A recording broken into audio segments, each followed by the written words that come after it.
Hello everyone and welcome back to my YouTube channel. So in today's video I'm going to be talking about my ingrown toenail experience.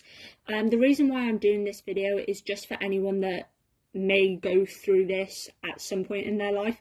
Some people may have multiple ingrown toenails where you can have them removed and they grow in, and there is a possibility they can grow in back the way that they were when you had them removed. Obviously that doesn't always happen, but there is a possibility that it might.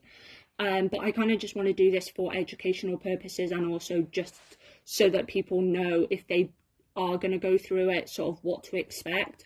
So as I'm currently filming this video, I am 5 weeks into the healing process after having both of my big toenails removed. So I had both of these removed. I went private, so I did have to pay to have my toenails removed.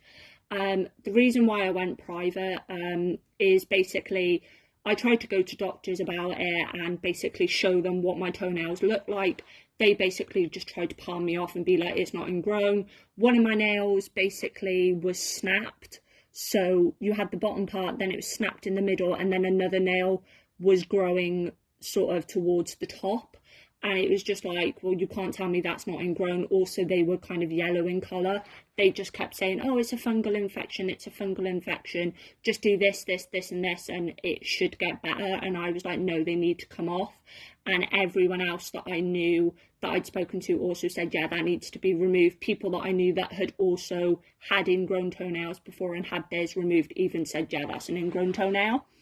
So obviously I took the plunge and was like, I would go private, pay for it to be done, and basically just go through that process. So that's what I did. I paid to get it removed, got them removed. So basically the day that I got them removed at home. So the person that I got them removed by, she basically came out and basically just did it at my home. So I had 2 injections in the side of my toes, and because when she got to this part, trying to take the bottom part of my nail off, I could still feel it, like it wasn't numb. So I had injections on the bottom of the sort of like nail bed, and I had that on both of my big toes. So I had injection here and then an injection here. Some people only have like the sort of ones on the side and that's all they need, but I kind of needed a bit more.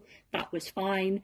When I obviously had them removed, they did bleed a bit. Obviously you have to bandage them, so I had to keep mine bandaged for the first 4 weeks. The 4th week my nails were looking quite fine, so to be fair, it was more personal preference that I kept them covered for that week.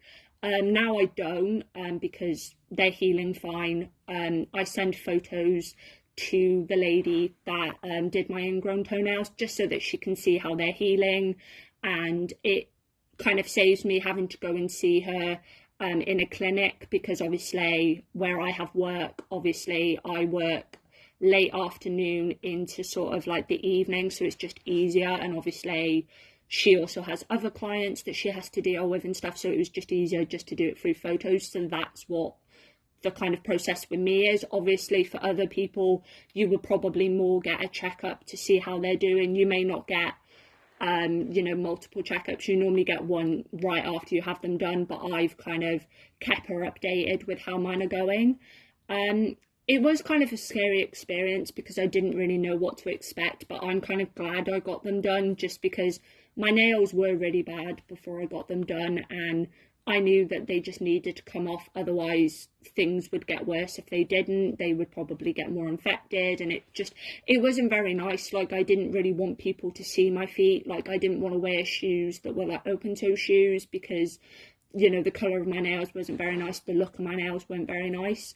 But yeah, they're healing nicely. So like, obviously after I got mine done, you have to salt bath them every day and then rebandage them for the first 4 weeks, and then I still salt bath them every day, but I don't wrap them up anymore, so I just let them basically breathe as they normally would.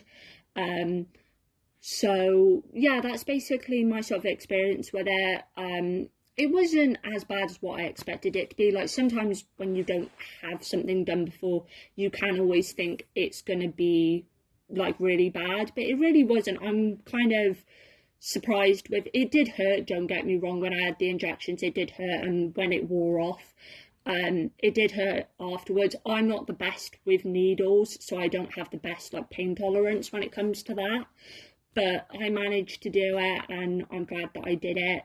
But yeah, by the time this video goes up, it will probably be about, I'll be into the 7th or 8th week of them healing, so it takes about 6 months to about a year for them to kind of grow back in.